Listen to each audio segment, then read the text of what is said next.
মোৰ যদি এই কাৰ্যকালত ক'ৰবাত যদি কাৰোবাক অন্তৰত দুখ দিছোঁ, একদম সকলোকে যদি মই ক'ব নলগীয়া কথা কৈছোঁ, তেওঁলোকে দুকুটি মাৰ্জনা কৰিব বুলি আশা ৰাখি আকৌ ঘূৰি আহি মোৰ মনে খুব ইচ্ছা যে আকৌ ঘূৰি আহিব লাগিব। আজি আমাৰ ভৰত নৰহ ডাঙৰীয়া, দেৱব্ৰত শইকীয়া ডাঙৰীয়াই কৈছে যে এটা প্ৰয়োজনীয়তাৰ তাকিদাত মই MP হ'বলগীয়া হৈছে। কিন্তু এটা কথা ঠিক যে মই প্ৰথমবাৰ গৈয়ে আপোনালোকে নিশ্চয় দেখিছে ৰাষ্ট্ৰীয় মাধ্যমৰ যোগেদি মই কৈছোঁ, কিন্তু অসমৰ কথা বতৰাবিলাক ভালকৈ প্ৰকাশ নাপায়। মোক এতিয়া ইলেকশ্যন কমিশ্যন অফ ইণ্ডিয়াত ৱেবছাইটত যদি আপোনালোকে চাই দেখিব যে 10,12,000তকৈ বেছি ভোটত আমাৰ ধুবুৰীবাসী ৰাইজে কংগ্ৰেছ দলৰ প্ৰাৰ্থীক বিজয়ী কৰিছে। কিন্তু সেই কথাটো পাবৰ কাৰণে আপোনাৰ 6 দিন লাগি গ'ল। 6 দিনলৈকে তাত পোৱাই নাই। তাৰ আগলৈকে ছেকেণ্ডজনক ফাৰ্ষ্ট দেখায়, থাৰ্ডজনক ফাৰ্ষ্ট দেখায়, মোক যেন ক'ৰবাত পিছুৱাই ৰাখিব। হয়তো কংগ্ৰেছৰ কাৰণেও হ'ব পাৰে আৰু নয়তো অসমৰ কাৰণে হ'ব পাৰে। কিন্তু মই তাত বলিষ্ঠভাৱে কৈছোঁ, আপোনালোকে দেখিছে যে আমাৰ কথাবিলাক অলপ স্পেচ নিদিয়ে কিয়। আজিতো মোক ক'ব দিয়ক। গতিকে এই কথাবিলাক আজি কোৱাৰ পিছত আজি মোক সংবাদ মাধ্যমে দিল্লীৰ পৰাও কৈছে যে আপুনি আহক, এই কথাবিলাক আমি প্ৰকাশ কৰিম। আজি আমাৰ ৰবীশ কুমাৰে যদি সেইটো টিভি নিদিলেহেঁতেন, তেতিয়া মই আজি ফাৰ্ষ্ট হয়নে নহয় বহুতৰ সন্দেহ হৈ থাকিলেহেঁতেন। গতিকে এনেধৰণৰ কথা বতৰাবিলাকত নিশ্চয়কৈ অসমবাসী ৰাইজৰ মই সকলোকে ধন্যবাদ জনাম, সকলো জাতি জনগোষ্ঠীক মই ধন্যবাদ জনাম। মোৰ চামগুৰি সমষ্টিৰ লগত মোৰ এটা আৱেগ অনুভূতি জড়িত হৈ আছে। মোক ভোট দিয়া ভোট নিদিয়া সকলোৰে মই এটা পৰিয়ালৰ দৰে। আজি ধুবুৰী লোকসভা সমষ্টিৰ প্ৰত্যেকজন ব্যক্তিৰ লগত কোনোবাই মোক ভোট দিছে, কোনোবাই মোক ভোট দিয়া নাই, সকলোৰে এতিয়া এই লগত মোৰ এটা সম্বন্ধ হ'ব। এতিয়া খালি মই চৰকাৰক এটা অনুৰোধ কৰিম যে আক্ৰোশমূলক কথা বতৰা এতিয়া নকৰি, ইলেকশ্যন গ'ল, আমিও আমাৰ কথাখিনি ক'লোঁ, তেওঁলোকৰ কথাখিনি তেওঁলোকে ক'লে। গতিকে আক্ৰোশমূলকভাৱে প্ৰতিশোধ নলৈ যাতে সম্ৰাজ্ঞীভাৱে, কাৰণ এইটো এটা শিক্ষা হ'ব লাগে, আমাৰ ৰাইজক কাম কৰে, মই এইটো উনুকিয়াই থ'লোঁ।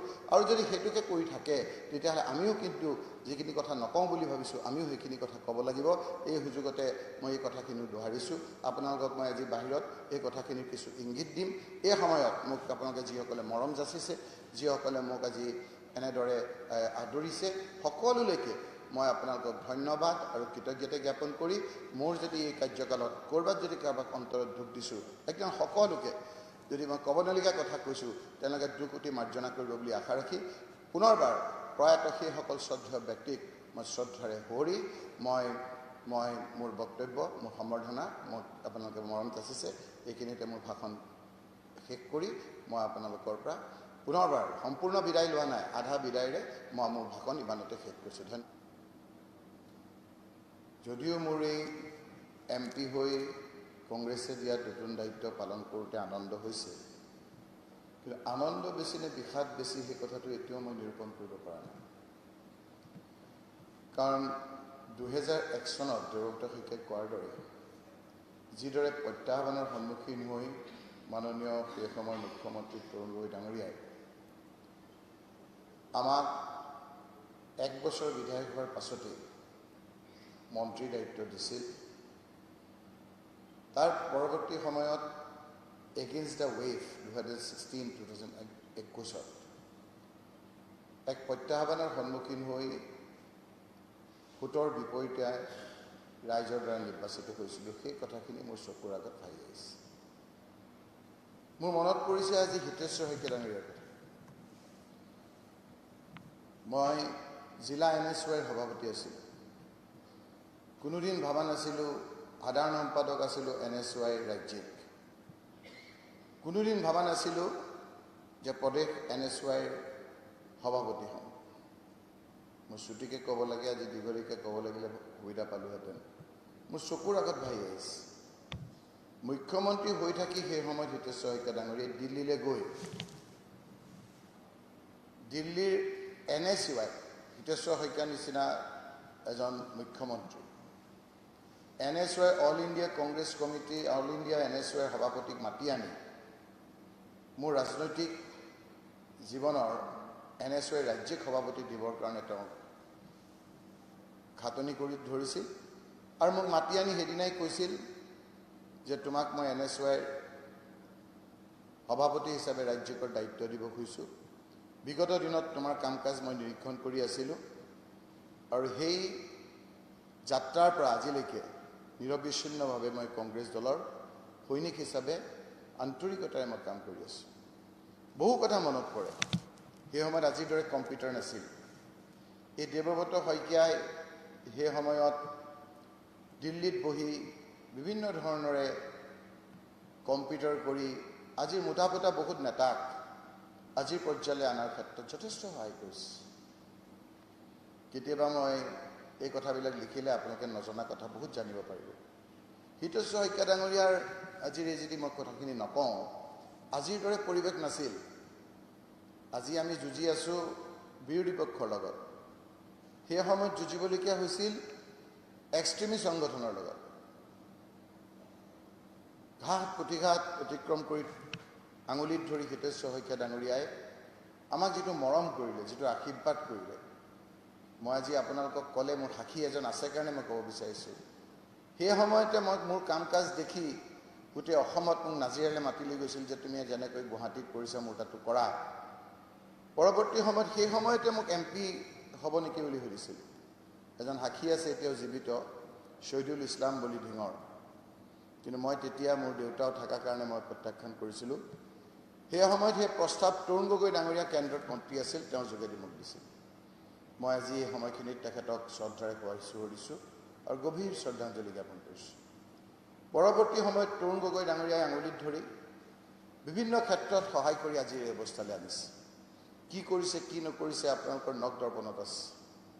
যিখিনি কৰিব পাৰিছোঁ নোৱাৰিছোঁ আন্তৰিকতাৰে দলটোৰ হৈ ৰাজ্যখনৰ আপোনালোকে নিশ্চয় প্ৰত্যক্ষ কৰিছে।